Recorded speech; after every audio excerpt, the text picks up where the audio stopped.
The law is quite prescriptive about what's acceptable and what isn't. So if you have a handheld mobile phone, as in you're holding it in your hand and using it while you're driving, then that is an offence and you will be prosecuted.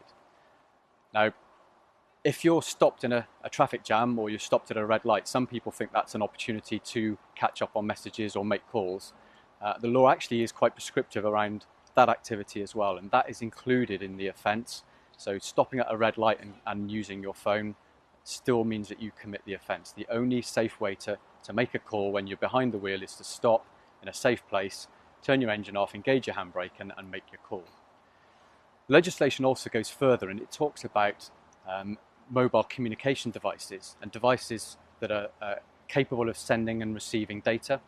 So if, for example, in your car you had your iPad attached to the air vents in your car on a cradle, and you were interacting with that device, you were accessing it, sending information or messages while driving, then that is also an offence, and again, you're also liable to be prosecuted if you were to drive in that way. So the safest advice I can give people, and it's not the law, but it's the safest advice I can give people, and it's the advice I'll give to my 17-year-old son when he starts driving in the next few weeks, is when you get into the car, turn off your mobile phone, lock it in the glove box, lock it in the boot, or turn on airplane mode, and that way you can absolutely guarantee you're not going to be distracted and all of your attention will be on driving, keeping you safe and keeping other road users safe. The law doesn't prohibit the use of a mobile phone in a cradle. So mobile phone in a cradle or a hands-free car device or Bluetooth device are permitted by law. What your viewers will need to be careful of is that if they are driving a car and they are not in proper control or they're distracted by the device, which could happen if a phone is in a cradle or if they're using the hands-free device, or indeed if they're eating behind the wheel or changing a CD, for example, then they commit a different offence of not being in proper control of that vehicle, and that's still just as serious, and the consequences of driving while not in proper control or while distracted can be equally devastating for them, their family, or for other people's families who are using the road as well. There's definitely a propensity for people to want to use their mobile phone when they're driving, and we see people using their phones when they're driving while we're out on patrol.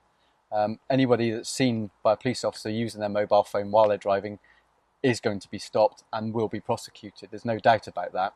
Some of the examples where I've seen people driving using their phones, I drive an X5 marked police vehicle, and you can imagine it's very visible.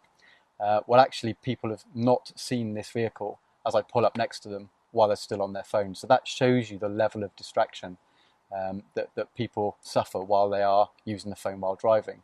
And of course, those people are prosecuted, end up with points on their license and having to pay a fine.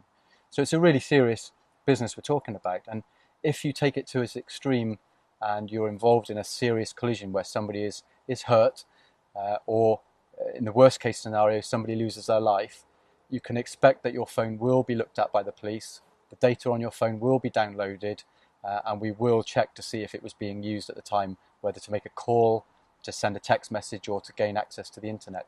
And if that is the case, then you can expect to receive a custodial sentence if you are found to be at fault.